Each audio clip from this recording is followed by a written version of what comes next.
Boa tarde, igreja. Tarde bonita, graças a Deus.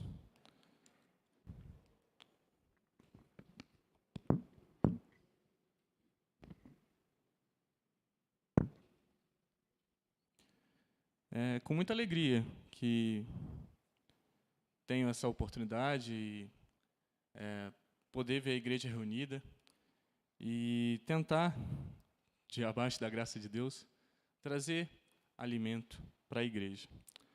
Peço aos irmãos que abram suas Bíblias na carta de Paulo a Tito. Tentar falar baixinho para o Daniel dormir. Está ali no fundo tentando. Tadinho. Carta de Paulo a Tito, né? Carta de Tito, capítulo 1. Vamos ler todo o capítulo e o primeiro versículo do capítulo 2.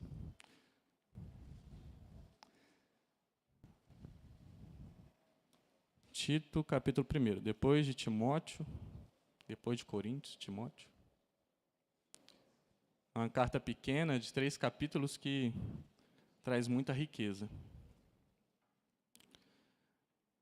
Então, carta de Paulo a Tito, capítulo 1.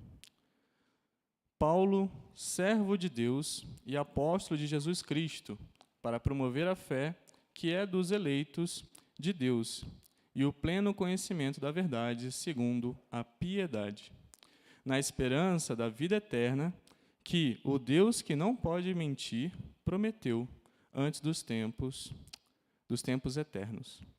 E em tempos devidos manifestou a sua palavra mediante a pregação, que me foi confiada por mandato de Deus, nosso Salvador, a Tito, verdadeiro filho, segundo a fé comum, graça e paz da parte de Deus, Pai, e de Cristo Jesus, nosso Salvador. Por esta causa te deixo em Creta, para que pusesses em ordem as coisas restantes, bem como em cada cidade constituísses presbíteros, conforme te prescrevi, alguém que seja irrepreensível, marido de uma só mulher, que tenha filhos crentes, que não são acusados de dissolução, nem são insubordinados, porque é indispensável que o bispo seja irrepreensível, como dispenseiro de Deus, não arrogante, não irascível, não dado ao vinho, nem violento, nem cobiçoso de torpe ganância, antes hospitaleiro, amigo do bem, sóbrio, justo, piedoso, que tenha domínio de si, apegado à palavra fiel, que é segundo a doutrina, de modo que tenha poder tanto para exortar, pelo reto ensino, como para convencer os que o contradizem. Porque existem muitos insubordinados, auradores, frívolos e enganadores, especialmente os da circuncisão. É preciso fazê-los calar, porque andam pervertendo casas inteiras, ensinando o que não devem, por torpe ganância.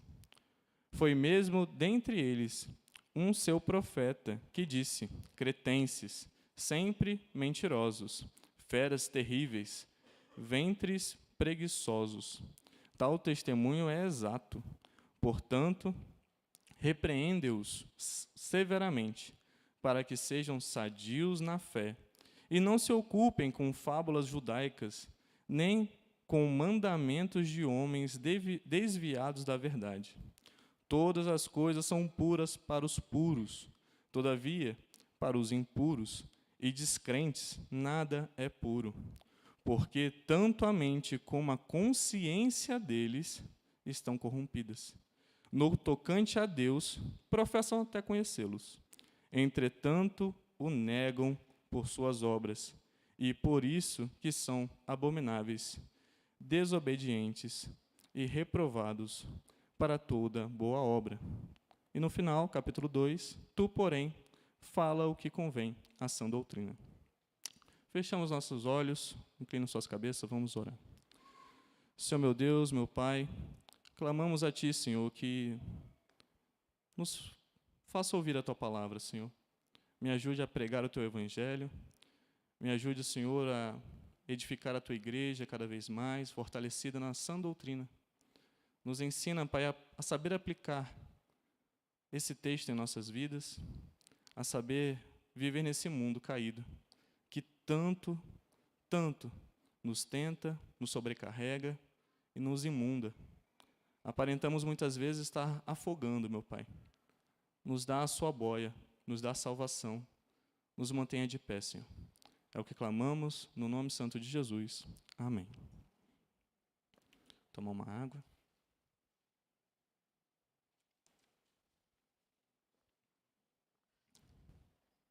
Irmãos, nessa tarde, eu pensei em trazer a carta de Tito, que ela tem um contexto muito bonito, né?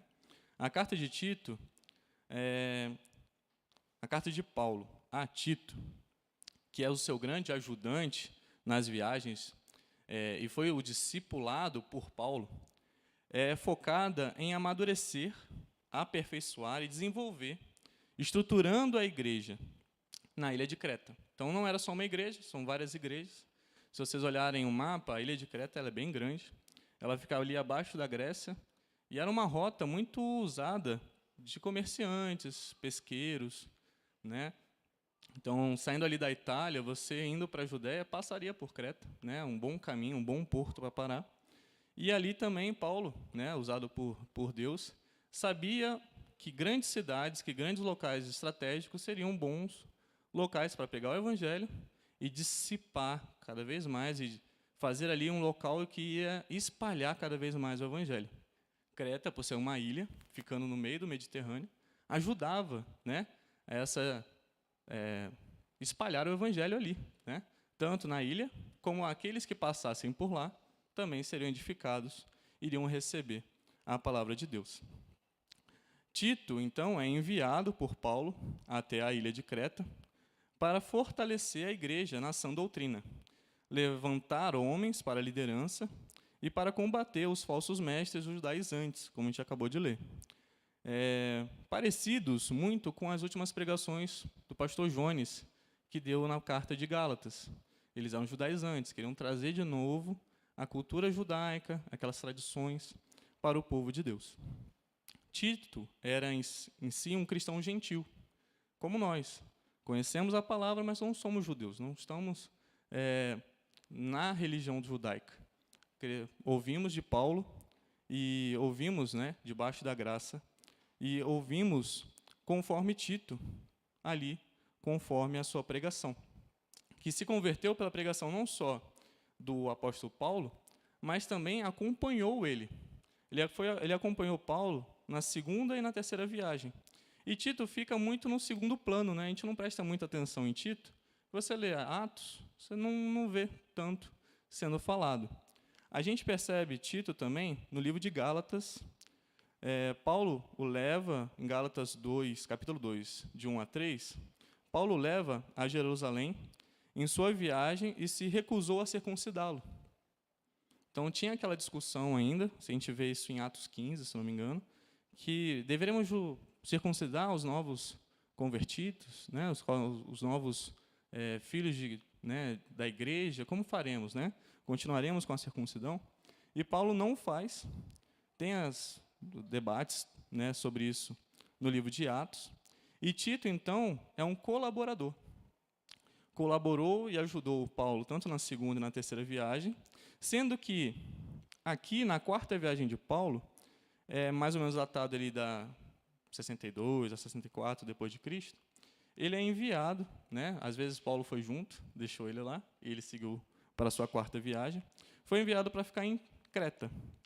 E esse texto veio para reforçar tudo que Paulo já tinha falado com ele. A gente vê isso no versículo 5, né? Que ele já tinha falado sobre a missão de Tito ali, mas Paulo reforça. Na parte anterior ali da quarta viagem, Paulo, então, envia Tito e coloca ele com o objetivo de organizar aqueles novos crentes. A igreja era muito jovem ali. E Creta, como a gente viu ali no versículo 10, tinha uma como posso dizer? ele tinha uma visão ruim do mundo, né? Eles eram mal conhecidos. É tipo assim, um brasileiro que vai para outros lugares, brasileiro, quero distância, né? Fazendo uma certa analogia, eles são mentirosos, não têm palavra, né? Esses cretenses aí, né? Eles são mentirosos. Como podemos confiar neles, né? Uma hora eles fazem um acordo, depois eles rompem esse acordo. Eles são o país do carnaval, né? Só fazem besteira. Mas, então, Tito é enviado então para lá, e Paulo escreve sua carta para encorajar, não desista, né? Paulo queria que Tito completasse a organização da igreja focada em 3 pontos. Ele traz claramente que ele devia formar cristãos maduros e piedosos, que olhassem para a sã doutrina e tivessem apego, sejam firmados na palavra de Deus, focados em Cristo. Ele pediu também para que reforçasse a sã doutrina, então explica, ensina melhor a sã doutrina para eles e faz com que eles consigam lidar com os falsos mestres, que eles consigam repelir os falsos mestres. E, por último, mais ali para o capítulo 2 e 8, ele ensina a conduta, capítulo 2, versículo 1 até o capítulo 3, versículo 8, ensina a conduta apropriada que a igreja tem que ter, com seus diversos grupos, as mulheres mais idosas, as crianças, os jovens, os homens idosos, cada um tem o seu papel, tanto na sua família, como também na igreja. E ali ele mostra especificado cada um desses aspectos. Vou me ater mais ao capítulo 1. Tendo mais oportunidades, a gente faz o restante dos capítulos. No primeiro versículo, Paulo ele se apresenta como servo de Deus e apóstolo de Jesus para promover a fé, que é dos eleitos de Deus, e o pleno conhecimento da verdade, segundo a piedade. Paulo realiza sua saudação na carta falando do que é o seu estado. Nós somos servos de Deus, escravos de Cristo, focados em segui-lo, ou somos desse mundo, escravos desse mundo, levados diante das paixões dessa era. E não conseguimos servir a 2 senhores, assim como Lucas 16:13 fala: ninguém pode servir a 2 senhores, porque ou há de aborrecer a um, ou amar a outro, ou se devotará a um e desprezará ao outro. Não podeis servir a Deus e às riquezas. E Paulo deixa bem certo que ele é servo, ele é escravo de Deus e apóstolo de Jesus Cristo. Paulo deixa claro que ele é apóstolo direto de Jesus Cristo. Não foram homens que levantaram ele. Não foi por meio de qualquer pessoa que o evangelizou. Não que isso seja menos ou maior, mas com certeza ele foi um homem com testemunha ocular da ressurreição de Cristo e viu a graça sendo feita na vida dele. A graça na presença de um homem que matava a igreja, que tinha intenções, estava indo para procurar mais pessoas para matar. A gente vê isso no livro de Atos. O objetivo de Paulo no mundo, então, já na sua primeira parte aqui da carta, ele deixa claro que é promover a fé em Cristo Jesus e o pleno conhecimento da verdade, segundo a piedade. E muitos, eu mesmo me pergunto, o que seria piedade? É conhecer o que agrada ao Senhor e assim o fazer, se dedicar à obra do Senhor Jesus. No versículo 2, ele já começa que na esperança da vida eterna, que o Deus que não pode mentir, prometeu antes dos tempos eternos. E aí eu fico me perguntando, por que o mentir? Por que tem que deixar claro isso? É o contexto da carta, onde uma ilha de pessoas que tinham como costume ser mentirosos, enganadores, persuasivos com o falar. É preciso dizer que existe um Deus que não é assim, que essa maldade não chega nem aos pés. Não há como sujar a santidade do nosso Deus. Deus é a santidade, Ele não mente. Aqui vemos a bênção garantida por Cristo, que o crente, não o cretense literalmente, mas o crente experimenta, tanto hoje na presença constante com a igreja, no caminhar e nas orações, buscando a sua palavra, ele já experimenta essa garantia da vida eterna. Mas também em plenitude no retorno de Cristo, realçando a confiança em um Deus fiel e que não mente. Os cretenses não tinham essa noção de que não poderiam mentir, adulterar, e precisavam aprender sobre esse Deus, um Deus puro. Por isso esse realce, por isso que é tão preciso falar que Deus é um Deus de ontem, de hoje e de sempre. As promessas aqui em Tito nos confirmam que Deus é esse Deus presente, constante. No versículo 3, ele continua, que em tempos devidos manifestou a sua palavra mediante a pregação, que me foi confiada por mandato de Deus, nosso Salvador. E aqui é uma coisa muito interessante, meus irmãos. Paulo deixa bem claro quem é o nosso Salvador. Não faz meias palavras. Jesus é colocado claramente como Salvador e Deus. O que é reforçado no próximo versículo. A Tito, meu verdadeiro filho, segundo a fé comum, graça e paz da parte de Deus, Pai e Cristo Jesus, nosso Salvador. Paulo deixa claro sua proximidade com Tito, reforçar também o Salvador, ao Todo-Poderoso, Cristo Jesus, Deus, Salvador de nossas vidas. Provavelmente, essa apresentação já traz um peso teológico para confrontar os falsos mestres. Provavelmente, Paulo já sabia qual era a teologia pecaminosa que esses falsos mestres traziam, que muitas vezes poderiam trazer como Jesus não sendo Deus, Jesus não sendo necessariamente o Salvador, somente um profeta. Jesus sendo uma pessoa boa, né? Não é o que eles falam hoje em dia. Ele é uma pessoa diferenciada, um coaching da era antiga. Não, irmãos. Ele é muito mais do que tudo isso. Ele é o nosso Senhor, Deus e Salvador.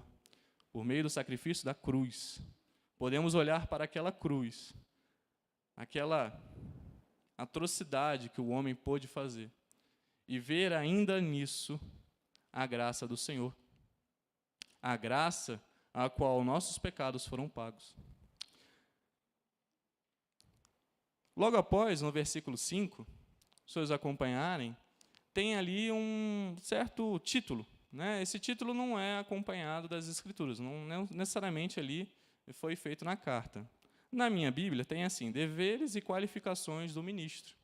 Isso com o tempo foi colocado, uma divisão, os números dos versículos, os capítulos. A carta ela não veio escrita dessa forma. Foi estruturado para ficar até mais fácil. Abra no versículo 5, abra no versículo 6.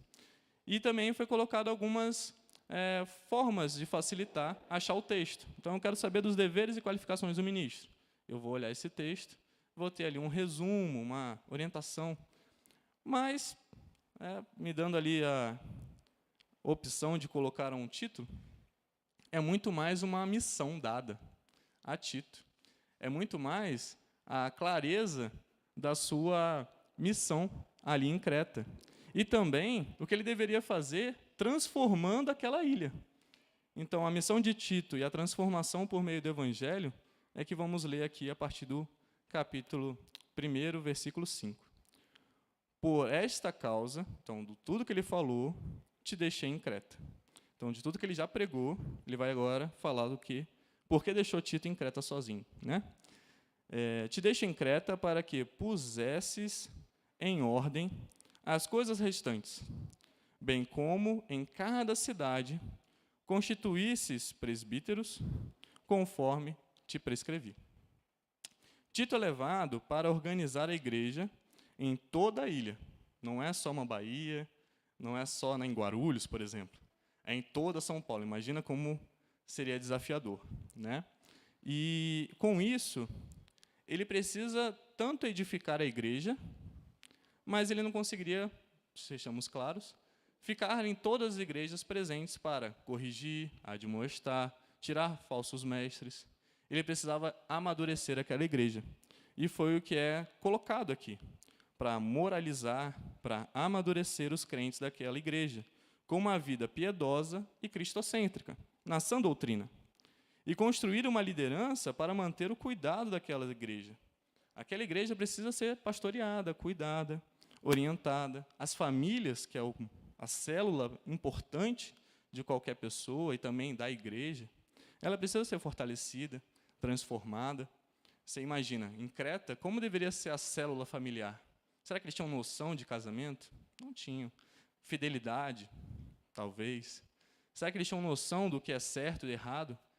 Nós, brasileiros, já temos ali uma cosmovisão que tem a base cristocêntrica, tem uma base já que veio de anos, até mesmo da colonização, mas imagina em Creta que não ouviu muito isso. Será que tinha fidelidade entre os homens e as mulheres, e os pais cuidavam dos filhos?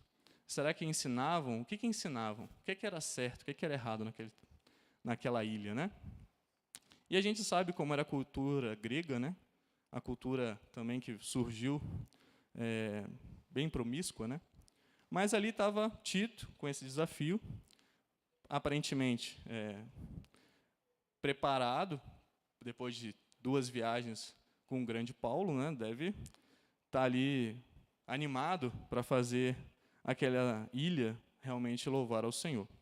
E então ele ali constrói e tem que construir presbíteros.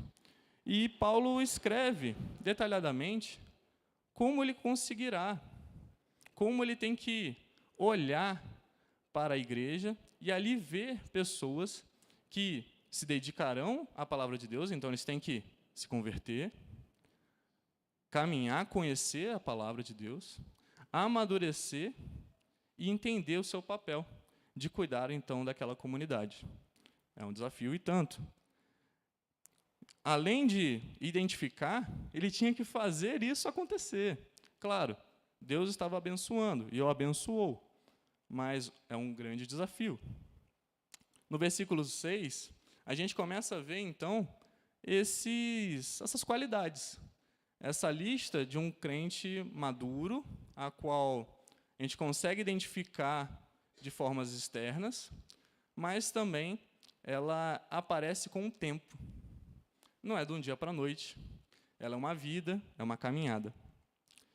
No versículo 6, ele já começa como alguém que seja irrepreensível, marido de uma só mulher, que tenha filhos crentes, que não são acusados de dissolução, que não são insubordinados, porque é indispensável que o bispo seja irrepreensível, como o dispenseiro de Deus, não arrogante, não irascível, não dado ao vinho, nem violento, nem cobiçoso de torpe ganância, objetivando ali dinheiro, né? Imagina o cretense que faz comércio, vou aproveitar a igreja para fazer mais um comércio. Antes, ele tem que ser hospitaleiro, amigo do bem, sóbrio, justo, piedoso e que tenha domínio de si, apegado à palavra fiel, que é segundo a doutrina, de modo que tenha poder tanto para exortar, pelo reto ensino, como para convencer, né, ganhar, convencer, os que o contradizem. Perceba, façamos uma análise clara aqui, ele tem que ter algumas características globais. Esse líder deve honrar a sua casa. Paulo diz a Tito que ele tem que ensinar como esse homem, essa pessoa, essa mãe, esse novo convertido, ele tem que amar a sua casa, amar a sua família. Esse líder deve honrar a sua casa, preservando a sua esposa ou seu marido, preservando os seus filhos, educando eles no temor do Senhor. E que eles sejam obedientes.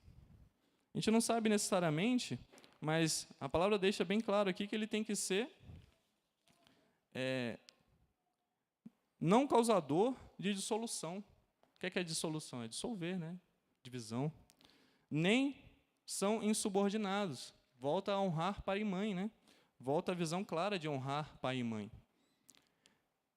E o crente, é um segundo ponto, esse novo cristão que está ali amadurecendo, caminhando, Tito tinha que chegar e ensinar para ele que ele deve cuidar muito bem das coisas da igreja. A gente vê isso quando fala da questão de ser despenseiro de Deus.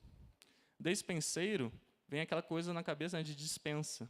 Aquele que administra e cuida, né? A visão é mesmo de quem cuida dentro de casa, o mordomo, né? Aquela pessoa que é encarregada, né? Encarregada de casa.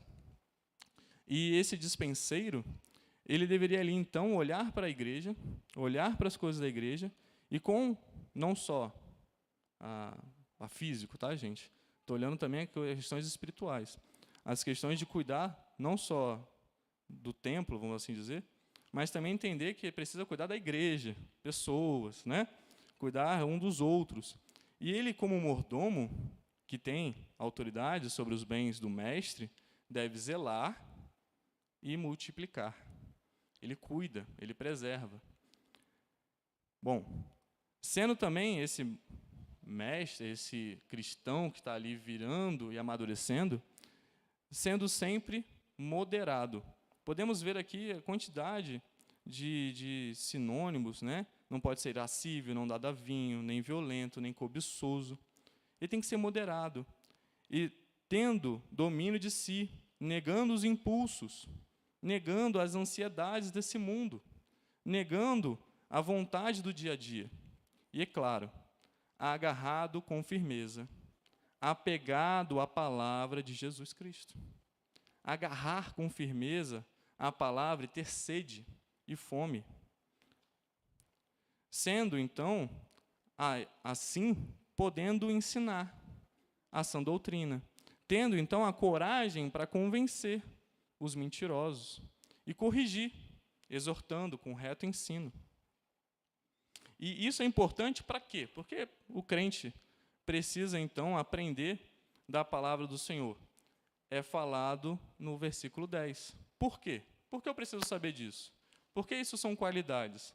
Porque eu preciso me apegar à palavra de Cristo e ter ela como tão preciosa que eu tenha na minha mão, na minha boca, eu consiga falar para tanto exortar como ensinar os da minha família. Porque existem muitos insubordinados, pauradores frívolos, enganadores, especialmente da circuncisão. E essa questão são aqueles que voltam ao judaísmo, que queriam voltar com as tradições antigas. É preciso fazê-los calar, porque andam pervertendo casas inteiras e ensinando o que não devem, por torpe ganância. Foi mesmo, dentre eles, um seu profeta. E aqui Paulo, ele está citando, temos, né, conhecido, mas ele está citando um dentre deles, um texto conhecido na época, para falar dos cretenses.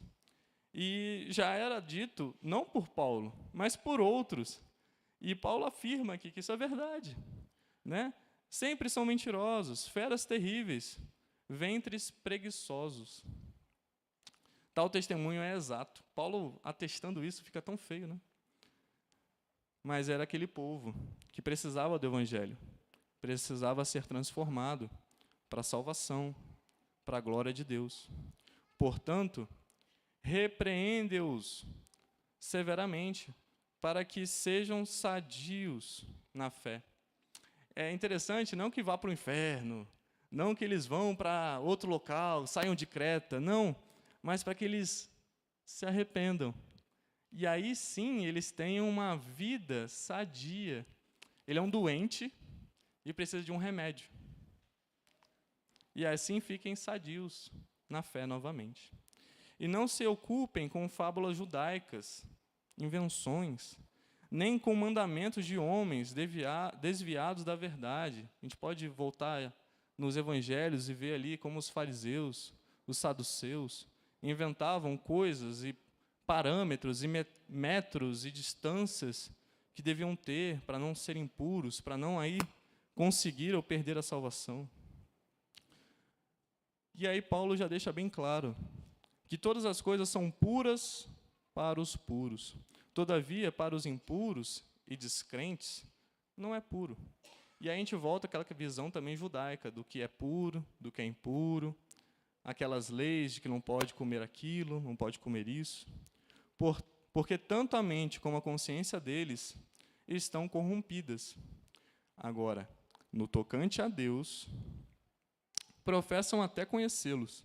Entretanto, o negam por suas obras. O nega a Deus por meio do que fazem, por meio do que falam, no dia a dia. Não somente quando sobem ou se fantasiam em algum momento específico, mas pelo tamanho e pelo caminhar. É por isso que são abomináveis, são mentirosos, são totalmente desobedientes, tanto à palavra de Deus como ao próprio Deus, e reprovados por toda boa obra.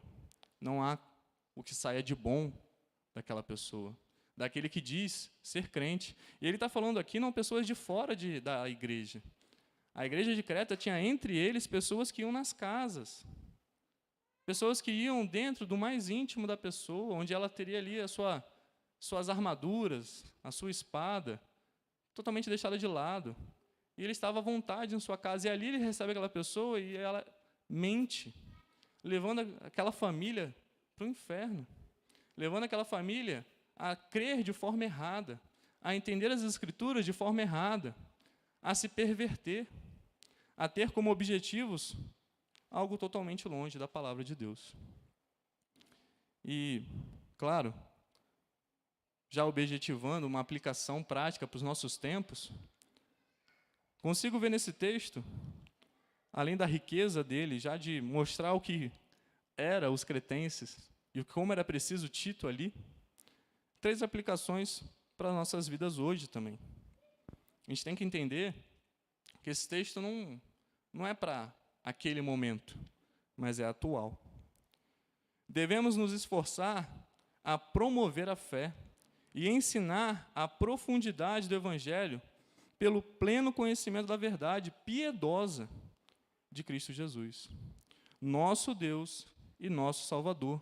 Como Paulo já colocava como se fosse o sobrenome dele. Eu, William, crente, confiado no Senhor. Eu, Paulo, ele diz claramente quem era ele, seguido do que ele fazia, servo de Deus.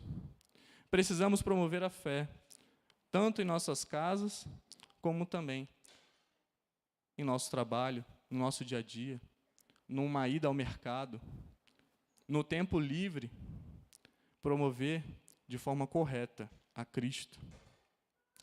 O segundo ponto, a maturidade espiritual, a vida piedosa, a presença do fruto do Espírito na vida do crente é fundamentada pelo apego que o cristão tem pela palavra fiel. Não é simplesmente a um grande pregador, eu me apego a ele. Não é simplesmente ou algo parecido como uma pessoa que fala coisas bonitas, mas é a palavra de Deus, ao qual lemos e relemos e amamos, e temos textos que ficam em nossa mente e em nosso coração. A pregação que exalte e glorifique a Deus, como Jesus, o único Salvador e Deus. Esta palavra tem que estar nas nossas bocas. Ao olhar pelo mundo afora e ver uma pregação diferente, devemos desprezar. Tudo aquilo que tira Jesus como centro, tudo aquilo que coloca outra coisa, por exemplo, o seu ego, por exemplo, a sua felicidade, não é a sã doutrina. Cristo é a razão, Cristo é o início, e também será a glória para todos sempre, e o nosso fim com Ele. Tudo que coloca outro sonho, tudo que coloca um outro objetivo, tudo que perpassa de bonito, mas na verdade não é ouro, é cobre, é mentira. Lembra, em Creta, eles estavam dentro da igreja, com as luzes bonitinhas atrás, falando mentira.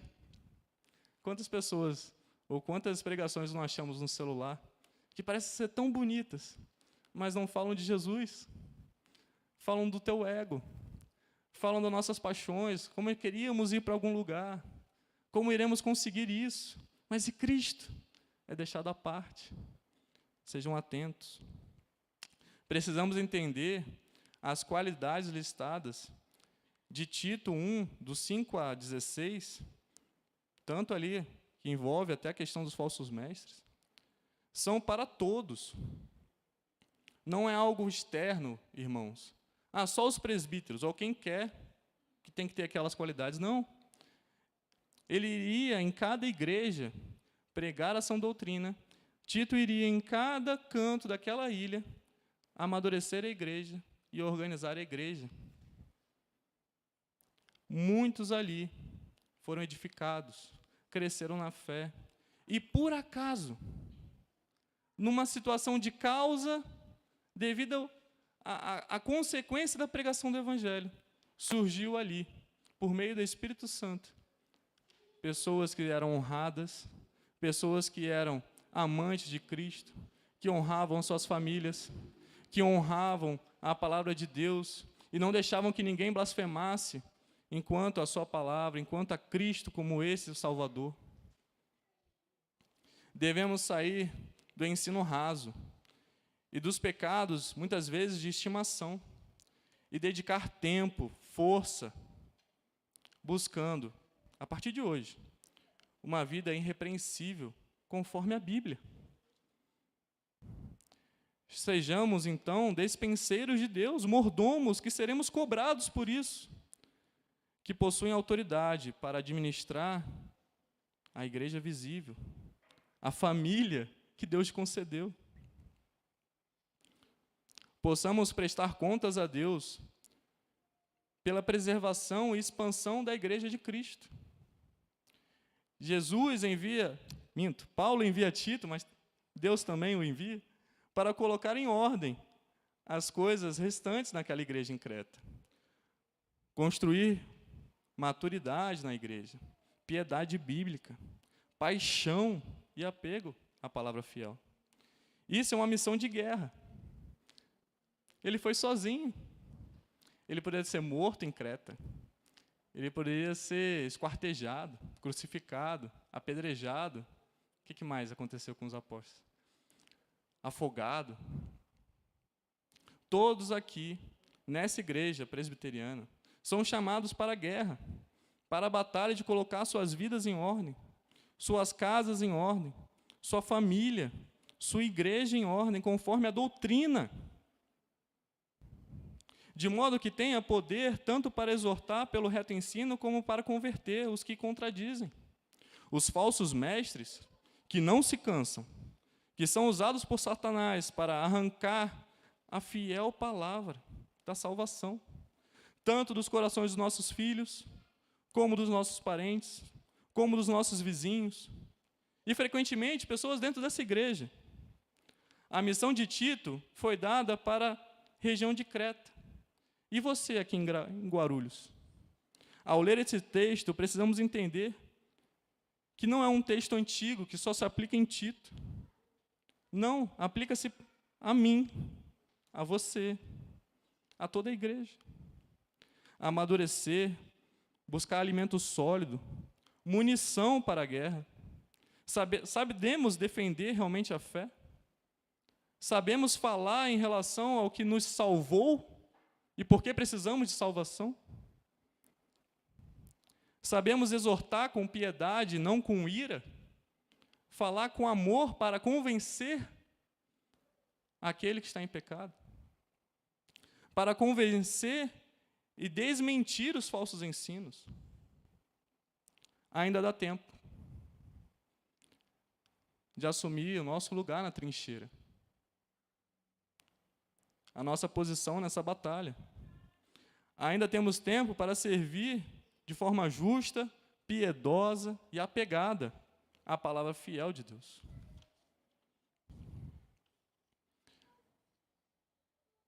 Amando a igreja de Cristo e dando sua vida pela sua família e pela sua igreja. Por fim, o último ponto é a necessidade de não temer a homens.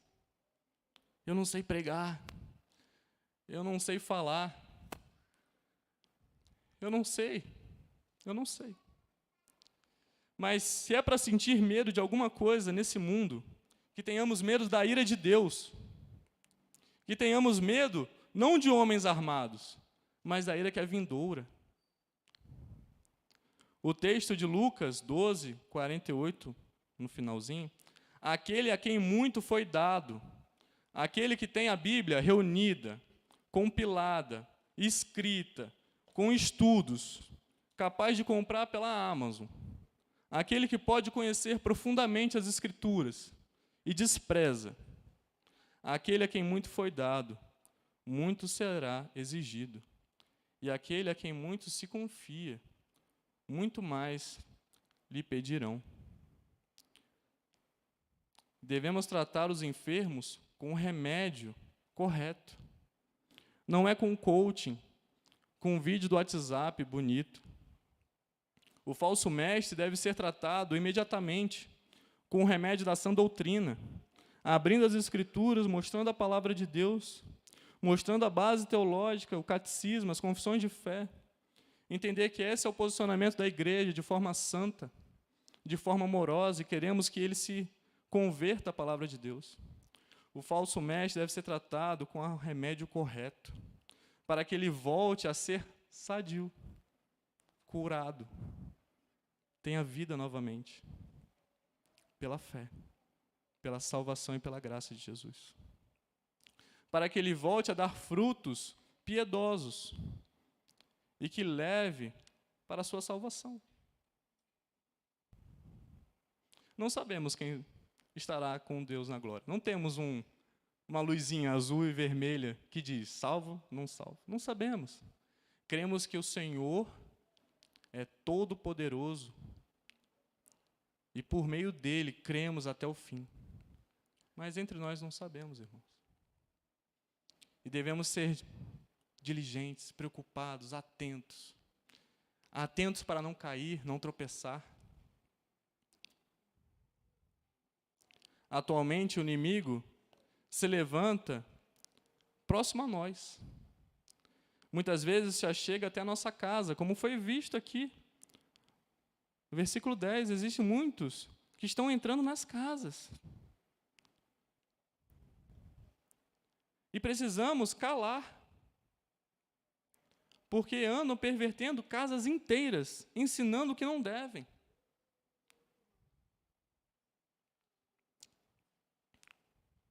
Versículo 11. Ao chegar tão próximo às nossas casas, eu imagino hoje, em nosso celular, na nossa TV, com a nossa família, quem tem chegado tão perto. E ali começam a levantar regras mundanas, com objetivos gananciosos e impuros, para si mesmo, para o alto ego, tentando nos convencer de esquecer o foco, que é a pregação fiel de Cristo como Salvador e Deus, e colocando no lugar sonhos, profecias bonitas, revelações para a sua vida, e determinando vitória para a mudança e para esses filhos de Deus. Não se deixem iludir, irmãos. Muito comum hoje, onde Paulo diz em Tito 16, no tocante a Deus, professam conhecê-lo. É muito comum.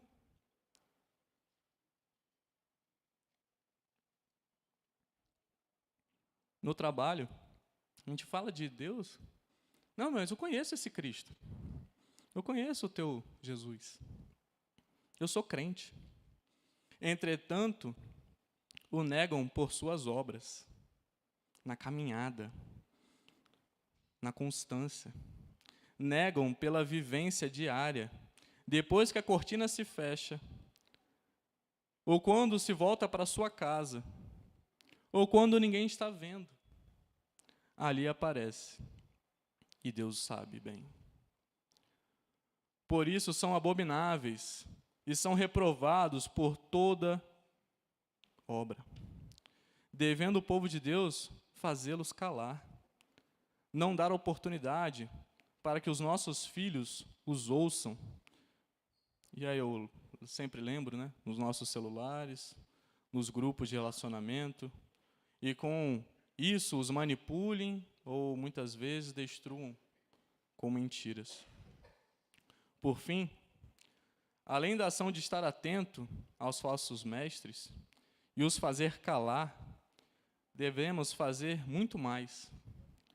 Paulo fala a Tito, capítulo 2, versículo 1, tu, porém, fala o que convém à sã doutrina. Ensina a teus filhos a sã doutrina. Ensina a Bíblia em tua casa. Responda o breve catecismo com eles. Deixe ser questionado.